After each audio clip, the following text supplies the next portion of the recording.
தலைவரோட 173 சுந்தர் சி வராருன்னு சொன்னாங்க, தனுஷ் வராருன்னு சொன்னாங்க, யாரோ இயக்க போறதா சொன்னாங்க. கடைசியில சிவி சக்கரவர்த்தி அப்படின்னு சொன்னாங்க. கடைசியில அவருமே இயக்கறது இல்ல அப்படின்னு சொல்லியிருக்காங்க. யார் தான் இதை இயக்க போறாங்க? கமல் சார் வந்து என்னன்னா நல்ல டெக்னீஷியன் எல்லாமே தெரியும். ஸோ இதனால அவரு வந்து ஒரு கதைக்கும் அவர் நிறைய எதிர்பார்க்கிறாரோ அந்த ஒரு எதிர்பார்க்கறத வந்து இந்த டைரக்டரால கொடுக்க முடியலையோ.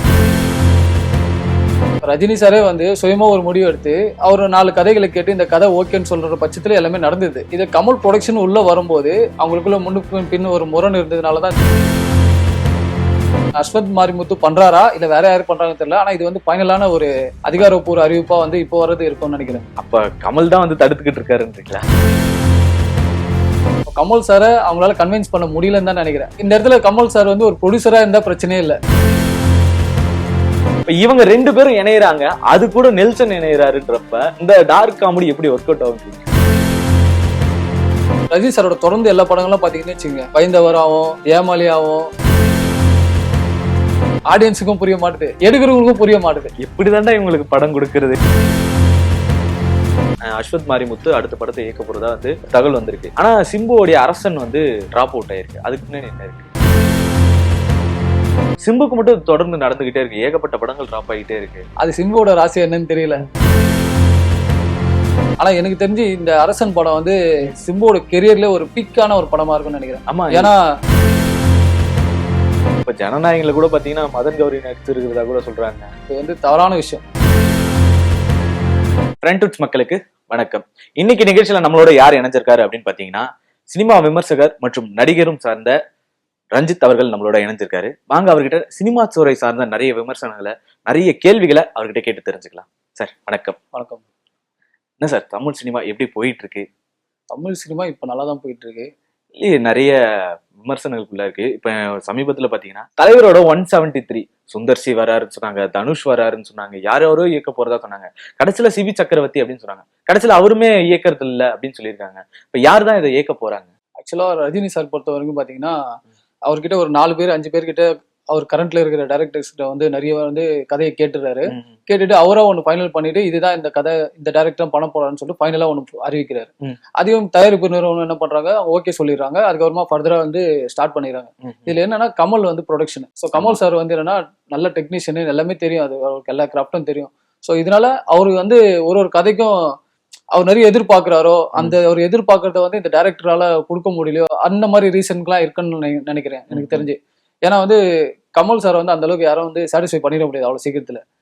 ஸோ அந்த ரீசனுக்காக இவங்க வந்து அவங்களோட கம்ஃபர்டபுள் ஜோன்ல வந்து வராம இருக்கலாம், இல்ல இவங்க சொன்ன கதைகள் வந்து அப்புறம் டெவலப் பண்ணதுக்கு அப்புறமா பிடிக்காம போயிருக்கலாம். நிறைய ரீசன்ஸ் இருக்கலாம். அடுத்து வந்து பாத்தீங்கன்னா இப்போ அஸ்வத் மாரிமுத்து வச்சு பேசிட்டு இருக்காங்க. அவரும் வந்து எஸ்டிஆர் வந்து இதுல பிஸியா இருக்காரு, அந்த அரசன் படத்துல பிஸியா இருக்காரு. சோ அதோட கால் ஷீட்டை கொஞ்சம் லென்த்தா போறதுனால சோ அந்த கேப் வந்து நீ யூஸ் பண்ணிக்கலாம் அப்படின்ற மாதிரி சிம்பு தரப்புல இருந்து சொன்னதா ஒரு தகவல் இருக்கு. சோ அதனால அஸ்வத் மாரிமுத்து வர்றதுக்கு நிறைய வாய்ப்பு இருக்கு. அவர் வர்றதுக்கான வாய்ப்பு இருக்கு. ஆனா திரும்ப இவரும் பின் வாங்கிட்டா என்ன பண்றது? அதுக்கான வாய்ப்பு இருக்குமா? இல்ல இதுக்கப்புறமா அதிகாரப்பூர்வ அறிவிப்பு வரும்போது எல்லாமே ஃபைனல் பண்ணி பேசி முடிச்சதுக்கு அப்புறமா தான் அறிவிப்பாங்க. ஏன்னா அது திருப்பி அதை பண்ணிட்டே இருந்தாங்கன்னா அதுக்கு பாக்குற எல்லாருக்கும் ஆடியன்ஸ்க்கும் ஒரு மாதிரி சலிப்பு தட்டிடும்.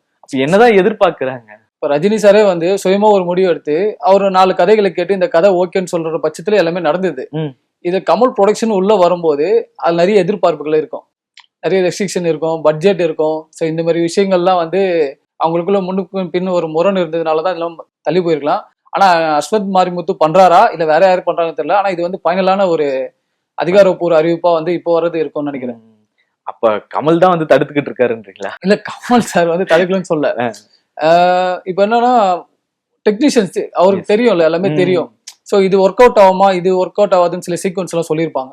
சோ இதுல வந்து அவரு அனலைஸ் பண்ணி கேட்கலாம்ல, இது வேணா இது வேணும்னு சொல்லுவாங்க. சில டைரக்டர் என்ன பண்ணுவாங்கன்னா அவங்க முடிவு பண்ணிடுவாங்க ஸ்டார்டிங் டு எண்ட் வரைக்கும். இதுதான் நான் படமா பண்ண போறேன், இதுதான் எடுக்க போறேன்னு சொல்லி முடிவு பண்ணிட்டு ஹீரோவை கன்வின்ஸ் பண்ணுவாங்க, ப்ரொடியூசர் கன்வின்ஸ் பண்ணிட்டு போயிடுவாங்க. கமல் சாரை அவங்களால கன்வின்ஸ் பண்ண முடியலன்னு தான் நினைக்கிறேன். ஸோ அதனாலதான் இந்த மாதிரி கொலாப்ஸ் போயிட்டு இருக்குன்னு நினைக்கிறேன். ஓகே, ப்ரொடியூசரை கன்வின்ஸ் பண்றதுக்கு முடியல இந்த இடத்துல. ஆமா, இந்த இடத்துல கமல் சார் வந்து ஒரு ப்ரொடியூசரா இருந்தா பிரச்சனையே இல்லை. அவர் வந்து ஒரு டெக்னீஷியனா இருக்கிறதுனால ஸோ முன்ன பின்னா போயிட்டு இருக்கு. ஆனா எனக்கு தெரிஞ்சு வந்து ஒரு நல்ல அவுட்புட்டுக்காக தான் வந்து இதெல்லாம் போயிட்டு இருக்குன்னு. எல்லா உழைப்பும் ஒரு நல்ல அவுட்புட்டுக்காக தான். கண்டிப்பா வரும்னு நம்பலாம். ஆனா இன்னொரு பக்கம் ரஜினி சார், கமல் சார் 2 பேருமே சேர்ந்து நடிக்கக்கூடிய ஒரு படம் வருது. 2 பேரோட ரீயூனியன் வருது. அது 2 பேருக்குமான மாஸ் எப்படி இவங்க குடுப்பாருன்னு நினைக்கிறீங்க? இல்ல கண்டிப்பா கொடுப்பாங்க. ஏன்னா 2 பேரும் வந்து பாத்தீங்கன்னா அந்த காமெடி ஜானர், அந்த பிளாக் காமெடியில வந்து பயங்கரமான கில்லாடிங்க ஆமா. 2 பேரும். ஸோ வந்து இது வந்து ஒரு வில்லன் ஹீரோ அந்த மாதிரி போகாம 2 பேருக்கும் பேலன்ஸா 2 ரசிகரும் வந்து திருப்தி படுத்துற அளவுக்கு இந்த படத்தை வந்து எனக்கு தெரிஞ்சு பண்ணலாம். ம், ம். அது எந்த அளவுக்கு கரெக்டா பண்ணுவாங்கன்னு தெரியல. ஏன்னா 2 பேரும் ஹேண்டில் பண்ணோம். ஸோ இதுல நெல்சன் வந்து எந்த அளவுக்கு தெளிவா இருக்காரோ படத்தோட அவுட்புட் கண்டிப்பா நல்லா வரும். ஓகே. இது வரைக்கும் 2 பேருமே தனித்தனியா அந்த டார்க் காமெடிஸ் எல்லாமே பண்ணிருக்காங்க. ரஜினி சார் ஒரு பக்கமா இருக்கட்டும், கமல் சார் வந்து இந்த பஞ்சதந்திரம்லாம் நமக்கு இன்னமும் நிறைய ஞாபகம் இருக்கக்கூடிய சீக்வன்ஸ். இப்ப இவங்க 2 பேரும் இணையறாங்க, அது கூட நெல்சன் இணையறாருன்றப்ப இந்த டார்க் காமெடி எப்படி ஒர்க் அவுட் ஆகுன்றீங்க? கண்டிப்பா இது வந்து அதாவது ஸ்கிரீன் பிளேல வந்து 2 பேருக்கும் இம்பார்ட்டன்ஸ் கொடுத்து 2 பேர் ஆடியன்ஸையும் வந்து சாட்டிஸ்ஃபை பண்ற அளவுக்கு இருக்கணும். சேம் டைம் வந்து இந்த டார்க், எனக்கு தெரிஞ்ச டார்க் காமெடி படம் தான் இது. பெரிய வந்து ஆக்ஷன், இந்த ஜெயிலர் மாதிரி படங்கள்ல ஆப்போசிட் வில்லனு, ஆப்போசிட் அந்த மாதிரி ஹீரோயிசம் எல்லாம் இருக்காது எனக்கு தெரிஞ்சு. 2 பேரும் பேலன்ஸ் பண்ணி ஒரு நல்ல ஸ்கிரிப்டா தான் இருக்கும்னு நினைக்கிறேன். ஆனா அது எடுக்கும் போது இது எந்த அளவுக்கு நல்லா வருதோ அதை வச்சுதான் அவுட்புட். இப்ப 2 ஆடியன்ஸும் சாட்டிஸ்பாக்சன் பண்ணணும் அப்படின்ற இடத்துல நெல்சன் திணறுவாரோ? கண்டிப்பா கண்டிப்பா இது நிறைய திணற வாய்ப்பு இருக்குது. ஏன்னா வந்து இவரை கம்மி பண்ணி எடுத்தாலும் அவரை கம்மி பண்ணி எடுத்தாலும் பாக்குற ஆடியன்ஸ், ஒரு ஆடியன்ஸ் பிடிக்காம போனாலும் அதை வந்து படம் வந்து அந்த அளவுக்கு பெருசா வந்து வேற மாதிரி பேச ஆரம்பிச்சிருவாங்க. சோ அதனால வந்து நெல்சன் ரொம்ப கவனமா இருக்கணும் இந்த இது ஸ்கிரிப்ட்ல. யாரு ஹீரோன்னு போட்டிருக்காங்க, யாருதான் ஹீரோ? எனக்கு தெரிஞ்சு கமல் சார் தான் ஹீரோவா இருப்பாரு. ஏன்னா ரஜினி வந்து இதுக்கு முன்னாடி வந்து இந்த படம் வந்து இதுல ஜிகர்தண்டா படத்துல வந்து பாத்துட்டு பாபி சினிமா கால் பண்ணுன்னு சொன்னாரு. அந்த வில்லன் ரோல் வந்து அவர் பண்ணோம், எனக்கு நடிப்புக்கு வந்து நிறைய தீன் கிடைக்கணும் அப்படின்னு சொல்லிட்டு பாபி சினிமா சொல்லியிருக்காரு. சோ அதனால இவர் வந்து சூஸ் பண்றாரு. இவர் எனக்கு தெரிஞ்சு அந்த ப்ரோமோ பார்க்கும்போது நம்மளுக்கு தெரியும் ரஜினி சார் தான் வில்லன். ஆனா அவர் வில்லன்ல எப்படி மிரட்டுவார் நம்மளுக்கு தெரியும். சேம் டைம் காமெடியும் எப்படி நல்லா பண்ணுவார் தெரியும். பார்க்கலாம், அவுட்புட் வரும். ஓகே. இது இப்படியான ஒரு சமயத்துல ரஜினி சாருக்கு ஏத்த மாதிரியான தீனி போடுற மாதிரியான, ஏன்னா அவருக்கு எந்த மாதிரியான ஒரு மாஸ் இருக்கும், ஃபேன்ஸ் எல்லாமே எதிர்பார்க்கறது அந்த மாதிரி தான். பேட்டம் மாதிரி, சிவாஜி மாதிரி இந்த மாதிரியான படங்கள் எதிர்பார்க்கறாங்க. ஆனா இப்ப சமீபத்துல அந்த மாதிரியான படங்கள் எதுவும் அவருக்கு வந்து அமையறது இல்லையே. இல்ல என்னன்னா கமர்ஷியல் இப்ப இருக்கிற ஆடியன்ஸ் எல்லாமே மாறிட்டாங்க. இப்ப அப்போ வந்து பாத்தீங்கன்னா இப்ப அண்ணாமலை அந்த மாதிரி படத்தெல்லாம் இப்ப ரஜினி சாரோட தொடர்ந்து எல்லா படங்கள்லாம் பாத்தீங்கன்னு வச்சுங்க, ஃபர்ஸ்ட் ஹாஃப்ல வந்து அவர் ரொம்ப பயந்தவராகவும் ஏமாளியாகவும் ரொம்ப கஷ்டப்படுற ஃபேமிலியாவும் இருப்பாரு. அப்படியே செகண்ட் ஹாஃப்ல வந்து அப்படியே அடிச்சு தூக்கிட்டு அப்படியே மேல வந்து அப்படியே வந்து லாஸ்ட் வந்து வின் பண்றாரு. அது ஒரு படங்கள்ல பாத்தீங்கன்னா வந்து வில்லன்கள் ஒரு வில்லன் இருக்க மாட்டாங்க, ஒரு ஸ்டேஜ்ல ஒரு வில்லன் வருவாங்க. சோ அந்த மாதிரியான ரஜினி சாரை நம்ம பாத்திருக்கோம். சோ இப்ப என்னன்னா ஆடியன்ஸ் ஃபுல்லா மாறிட்டாங்க. எல்லாம் வந்து படத்துல கண்டென்ட் இருக்கோ இல்லையோ அந்த கேஜிஎஃப் மாதிரி ஒரு மாஸ் கிரியேட் பண்ணும் அப்படின்ற மாதிரி எதிர்பார்க்கறாங்க. கண்டென்ட் மீன்ஸ் ஒரு விஷயத்தையும் கனெக்ட் ஆகணும், ஆடியன்ஸ் கனெக்ட் ஆகணும்.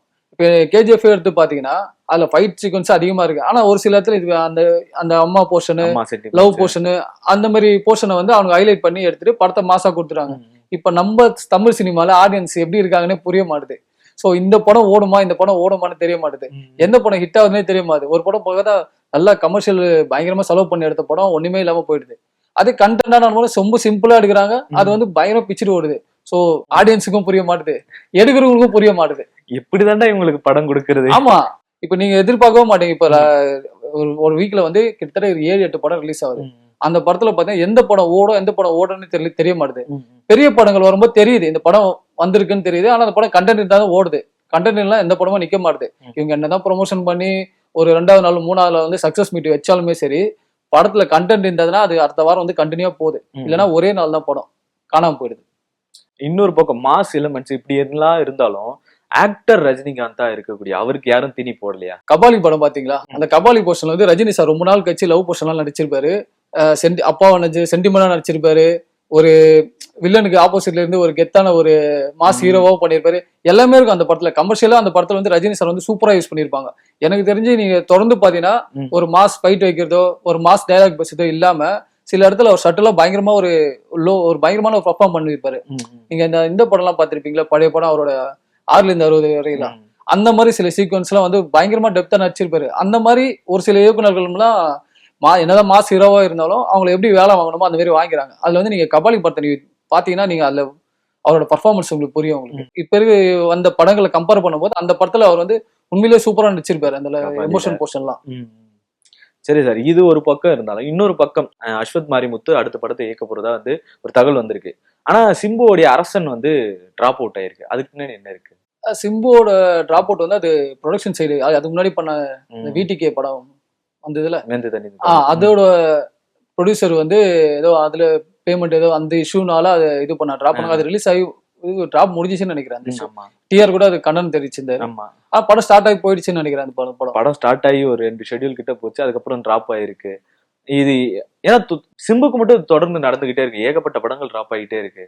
அது அது சிம்புவோட ராசி என்னன்னு தெரியல. ஏன்னா அவரு வந்து ஒரு வெற்றி கொடுத்து அடுத்தது வந்து அவர் படங்கள் தோல்வி அடையதோ இல்லையோ, அவர் சுத்தி ஏதோ சம்திங் நடந்துட்டே இருக்கு. நீங்க நல்லா நோட் பண்ணீங்கன்னா பாத்தீங்கன்னா அது அது எப்படின்னு சொல்ல முடியல. அவருக்கு மட்டுமே நடக்குது.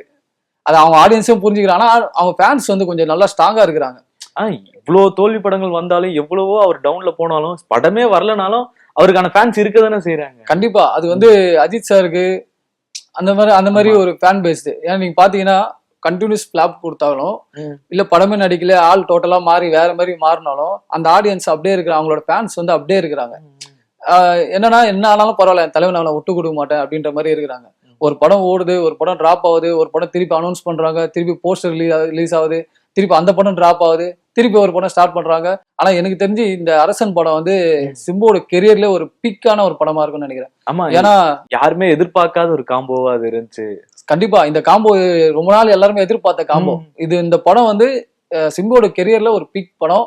கம்பல்சரி இது பிளாக் பஸ்டர் படமா இருக்கும் இந்த படம். இது ஒரு பக்கம் படங்கள் டிராப் ஆனாலும், இன்னொரு பக்கம் என்ன ஆகுது அப்படின்னு பாத்தீங்கன்னா படங்கள்லாம் லீக் ஆகுது. இப்படி வர திரைக்கே வராத படங்கள் லீக் ஆகுறத பத்தி நீங்க என்ன நினைக்கிறீங்க? எல்லா படங்களும் அப்படி வந்துகிட்டு இருக்கு. இல்ல இதுக்கு முன்னாடி வந்து நீங்க பாத்தீங்கன்னா தலைவா படம் வந்து அந்த படத்துல வந்து குறிப்பா வந்து அப்பதான் வந்து விஜய் வந்து அந்த ரசிகர் மன்றத்தை வந்து இயக்கமா மாத்தினாரு. சோ அந்த டைம்ல வந்து பாத்தீங்கன்னா அந்த போஸ்டர்ல நீங்க பாத்தீங்கன்னா கீழே போட்டிருப்பாங்க டைம் டு லீடுன்னு சொல்லிட்டு. சோ அது வந்து அரசியல் வர்றதுக்கான ஒரு அறிகுறியா இருக்குன்னு சொல்லிட்டு அப்போ இந்த சமயத்துல அந்த படத்தை வந்து கொஞ்சம் ரிலீஸ் பண்ண விடாம நிறைய பிரச்சனைகள்லாம் வந்தது. அது இல்லாம படம் வந்து லீக்கும் ஆச்சு. அந்த படம் லீக் ஆகி, ஆனா அந்த அளவுக்கு குவாலிட்டி இல்லாம கொஞ்சம் லீக் ஆச்சு. லீக் ஆயுமே அந்த படம் ரிலீஸ் ஆனதுக்கு அப்புறமா நல்லா பிளாக் பஸ்டர் ஹிட் ஆச்சு. இப்போ வரைக்குமே இருக்கிற அரசியல் தலைவர் வரைக்கும் அந்த பாட்டை யூஸ் பண்றாங்க. அது வந்து ஒரு தலைவனுக்கான பாட்டு, ஒரு சூப்பரா இருக்கும் அந்த பாட்டு. சோ அதே மாதிரி இந்த ஜனநாயகனும் வந்து இவங்க திட்டமிட்டு இவங்க யாரும் பண்ணிருக்க மாட்டாங்க. அது யாரோ பண்ணிருக்காங்க. அது இவங்கன்னு யாரையும் குற்றம் சாட்ட முடியாது. ஏன்னா யார் மேல குற்றம் சாட்டினும் இப்போ ஒரு தெளிவான முடிவு இல்ல. இப்போ 6 பேரை கைது பண்ணிருக்காங்க, அந்த ரிலேட்டடா கைது பண்ணிருக்காங்க. இது படக்குழு பண்றதுக்கு வாய்ப்பே கிடையாது. ஏன்னா இவ்வளவு பேரோட உழைப்பை வந்து ஒரே செகண்ட்ல ஒரு அரசியலுக்காக இதை பண்ணவங்கன்னா அது ஏத்துக்கவும் முடியாது. ஏன்னா சொல்றாங்க, இப்ப என்ன சொல்றாங்கன்னா எல்லாமே விஜய் வந்து கார்னர் பண்ணி சொல்றாங்க. இவங்க படக்குழு தான் பண்ணிருப்பாங்க, அரசியலுக்காக பண்ணிருக்காங்க, இப்படி பண்ணிருக்காங்க. அதெல்லாம் வாய்ப்பே கிடையாது. ஏன்னா கஷ்டப்பட்டவங்களுக்கு அந்த வழி தெரியும். ஒருத்தரோட உழைப்பு மட்டும் கிடையாது, அவ்வளவு பேரோட உழைப்பு. அது எல்லாமே ரிலீஸ் ஆனாதான் அந்த டெக்னீஷியன்ல இருந்து வேலை செஞ்சவங்க வரைக்கும் அவங்க ஸ்கிரீன் அவங்களோட உழைப்பை பார்க்கறதுக்காக வெயிட் பண்ணிருப்பாங்க. இவங்க சின்ன விஷயத்துக்காக இதெல்லாம் பண்றதுக்கு வாய்ப்பே கிடையாது. ஆனா இவ்வளவு செக்யூரிட்டி இருந்து அது எப்படிதான் அது வெளியே போச்சுன்னு இப்ப வரைக்கும் தெரியல. ஆனா எனக்கு தெரிஞ்சு சீக்கிரமா எல்லாமே வெளியே வந்துடும் இந்த நியூஸ்லாம். ஏன்னா படக்குழு வாய்ப்பு இல்லைன்னு சொல்றீங்க. ஆனா இன்னொரு பக்கம் அதுல எடிட் ரெஃப்னு சொல்லி அதுலயே போட்டு மென்ஷன் ஆகிருக்கு அப்படின்னு சொல்றாங்க.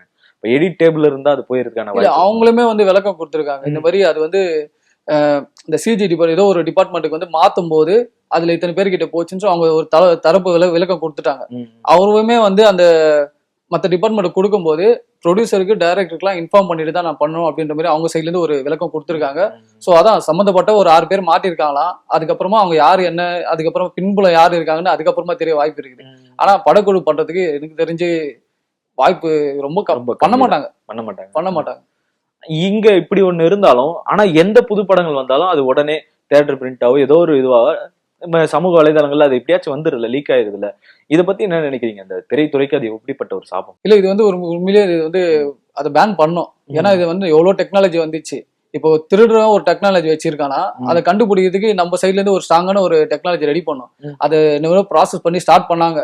பெரிய ப்ராசஸா விஷால் வந்து கையில எடுத்தாரு, எல்லாமே பண்ணாரு. ஆனா அது வந்து எந்த அளவுக்கு போய் அது வந்து சக்சஸ்ஃபுல்லா முடிஞ்சுன்னு தெரியல. இன்னுமே எல்லா படங்களும் வந்துட்டு இருக்கு. இந்த மாதிரி படம் வருது வந்து ஒரு தமிழ் சினிமால எல்லா சினிமாவுக்கும் வந்து ஒரு ஆபத்து தான். ஏன்னா வந்து அவங்களோட உழைப்பு காசு எல்லாமே போட்டு பண்றாங்க. அதுல அவுட்புட் ரிலீஸ் ஆகி வந்ததான் அவங்களுக்கு வந்து எல்லாமே லாபம் கிடைக்க போகுது. ஸோ இதை தடுக்கிறதுக்கு கவர்மெண்ட் சைடும் கொஞ்சம் சப்போர்ட் பண்ணணும். ஏன்னா தனி மனிதனால இது வந்து ஒரு ப்ரொடியூசரால வந்து இதை பண்ண முடியாது. ஸோ கவர்மெண்ட் சப்போர்ட் பண்ணும். பெரிய பெரிய இன்டெலிஜென்ஸ் வச்சு இதை பண்ணாங்கன்னா இதெல்லாம் சிம்பிளான வேலை. திருட தெரிஞ்சவனுக்கு வேலை தெரியுதுன்னா அதை தடுக்கிறதுக்கு ஒரு வேலை தெரிஞ்சவன உள்ள வச்சா போதும்ல. சோ அது பண்ணா போதும், தடுத்து நிறுத்திடலாம். இந்த மாதிரி கவர்மெண்ட் சைட்ல இருந்து ஒரு முன்னெடுப்பு எடுக்கிறாங்க. ஆமா, ஒரு சப்போர்ட் பண்றாங்கன்னா ஈஸியா இதை வந்து பண்ணிடலாம். அது வெப்சைட் மட்டும் தான் மாறிக்கிட்டே இருக்க தவிர அதை தடுக்க முடிய நீங்க மாட்டேங்குது. நல்லா நோட் பண்ணி பாத்தீங்கன்னா ரெகுலரா அந்த வீடியோஸ் எல்லாம் டவுன்லோட் பண்ணி பாக்குறவங்க அந்த வெப்சைட்டுக்கு போயிட்டே இருக்கிறாங்க. சோ அவங்களுக்கு மட்டும் எப்படி கனெக்ட் ஆகிருக்காங்க புரியுது அவங்களுக்கு எப்படி அவங்க மட்டும் பண்றாங்க. சோ அப்ப வந்து எல்லாரும் கனெக்ட்ல வச்சிருக்காங்க.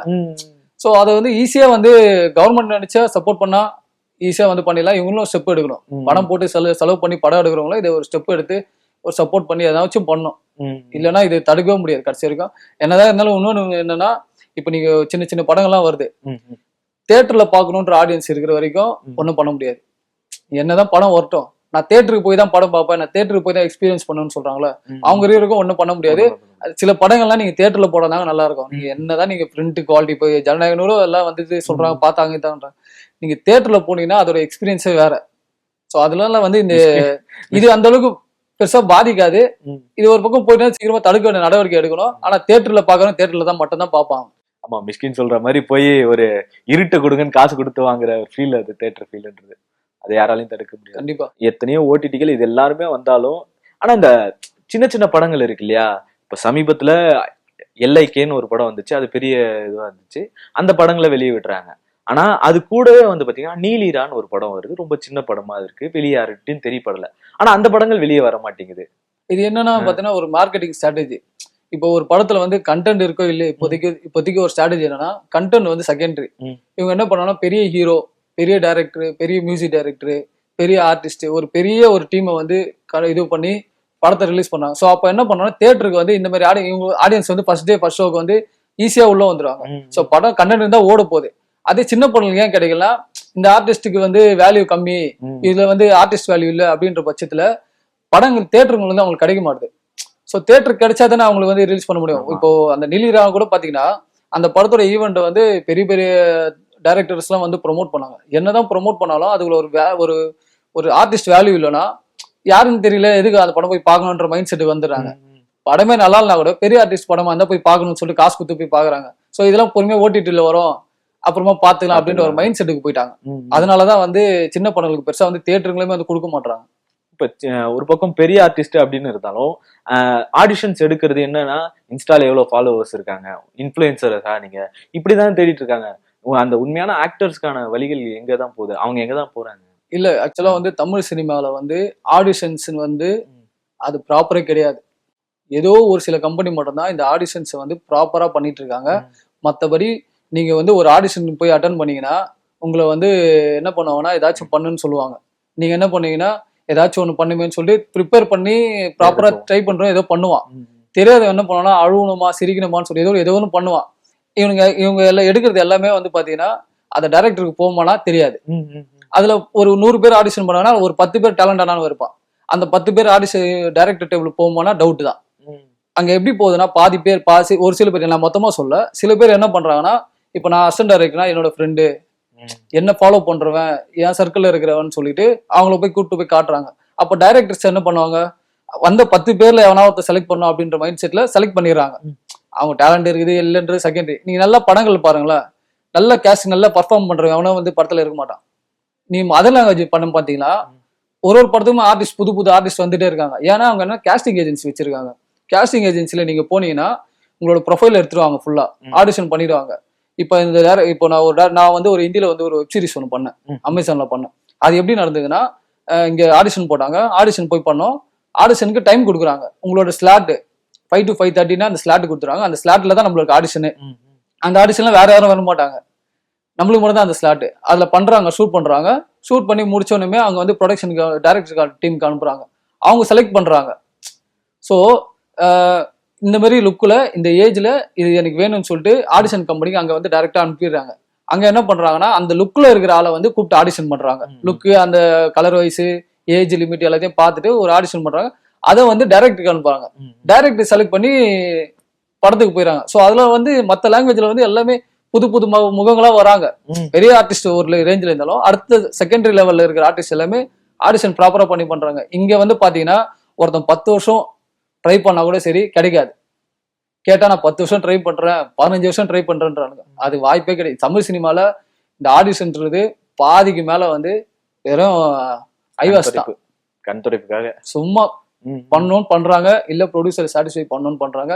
மேக்ஸிமம் இங்க எதுவுமே ஜெனுவனா நடக்கிறதே கிடையாது. தெரிஞ்சவங்க இது ஒரு பக்கம் இருந்தாலும் இன்ஸ்டால ஃபேமா இருக்கான் அவனை தூக்கி ஒரு படத்துல போடு. இதுதான் வந்து பெரிய தப்பு. என்னன்னா அந்த இன்ஸ்டா இன்ஃபுளுன்ஸ் ஒரு 1 மில்லியன் ஃபாலோ வச்சிருக்கான், இல்ல ஒரு 5 லேக் ஃபாலோவர் வச்சிருக்கானா, அந்த ஆடியன்ஸ்ல இந்த படம் பாத்துருவாங்க, சோ அவனோட ஃபேன்ஸ்ல இந்த படத்தை பாத்துருவாங்கன்ற ஒரு தப்பான ஒரு கெஸ்ஸிங்ல இருக்கிறாங்க.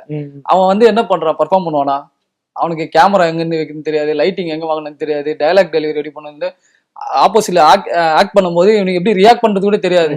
ஆனா ஏதோ ஒண்ணு பண்ணிட்டு ஒரு 10 இன்ஸ்டா இன்ஃபுளுன்ஸை வந்து நம்ம யூஸ் பண்ணிட்டோம், இவங்க மூலமா நம்மளுக்கு ப்ரமோஷன் வந்து ஃப்ரீயா கிடைச்சிரும். நீங்க யோசிச்சு பாருங்களேன், இப்போ ஒரு இன்ஸ்டா இன்ஃபுளுன்ஸை கூப்பிட்டு நீங்க 1 லட்ச ரூபா கொடுத்து அவன் படத்துக்கு ப்ரமோட் பண்ணா அவன் அந்த 1 லட்ச ரூபா வாங்கிட்டு ஒரு வீடியோ போடுவான். அதே இன்ஸ்டா இன்ஃபுளுன்ஸை கூப்பிட்டு ஒரு வாய்ப்பு கொடுத்துருங்களேன், அந்த படம் ஸ்டார்ட் டு எண்டு வரைக்கும் அவன் ஃப்ரீ ப்ரமோஷன் பண்ணிடுவான். புரியுதுங்களா? இதுக்குதான் அந்த மாதிரி ஆர்டிஸ்ட வந்து கூப்பிட்டு உள்ள போட்டுறாங்க. ஆமா, படம் ப்ரொமோஷன். இப்போ படத்தை எடுக்கிறத விட ப்ரொமோஷன்ல தான் பயங்கரமா போக்கஸ் பண்றாங்க. ஆனா படம் நல்லா இருக்காதான்றது செகண்டரி தான். ஏன்னா நிறைய சின்ன படங்கள் வெளியே தெரியாம போறதுக்கான மெயின் ரீசனா ப்ரொமோஷன் தான் இருக்கு. கண்டிப்பா.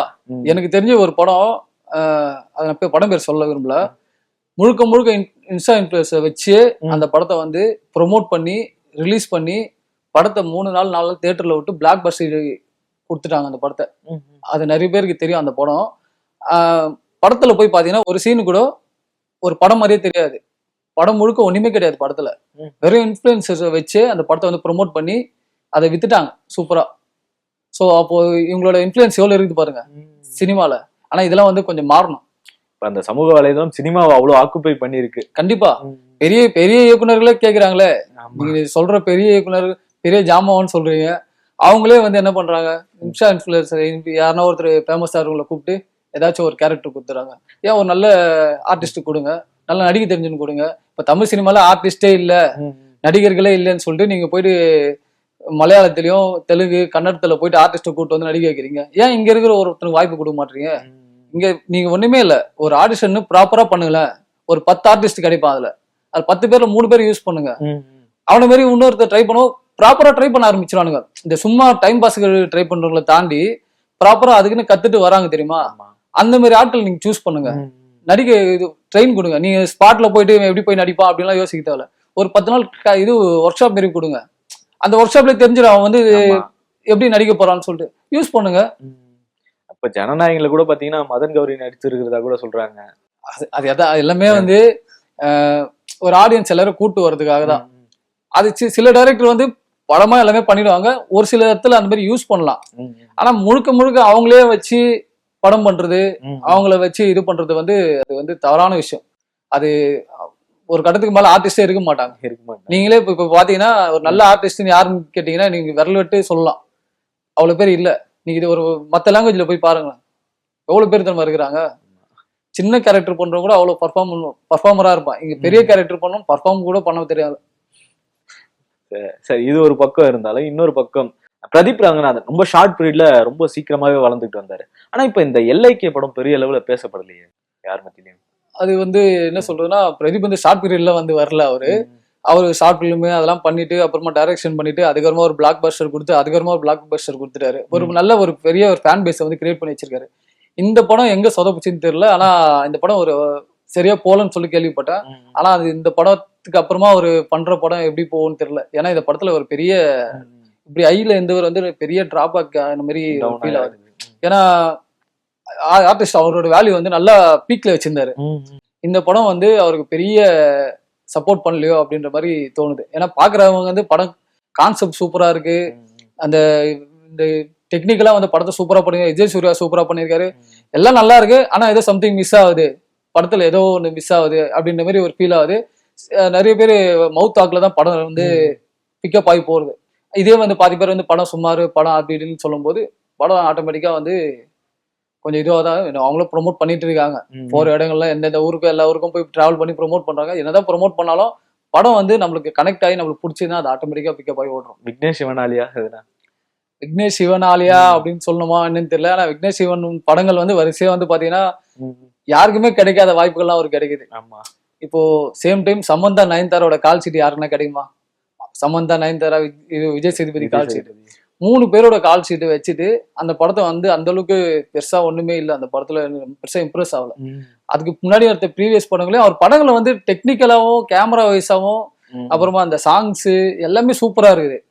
ஏதோ சம்திங் மிஸ் ஆகுது நம்மளுக்கு. படம் பார்த்தோன்னே படம் பார்த்து முடிச்சோன்னு ஒரு அந்த ஒரு மாதிரி கனெக்ட் ஆகும்ல நம்மளுக்கு. படம் கனெக்ட் எமோட்டா கனெக்ட் ஆகும், பெருசா இருந்தாலும் சின்னதா இருந்தாலும் கனெக்ட் ஆகும். அந்த கனெக்ட் ஏதோ மிஸ் ஆகுற மாதிரி இது அவர் படங்கள்ல. இந்த படங்களுமே என்ன சொல்றாங்க அதே தான் சொன்னாங்க, எல்லாமே சூப்பரா இருக்கு ஆனா ஏதோ மிஸ் ஆகுது, ஏதோ கனெக்ட் ஆகலன்னாங்க.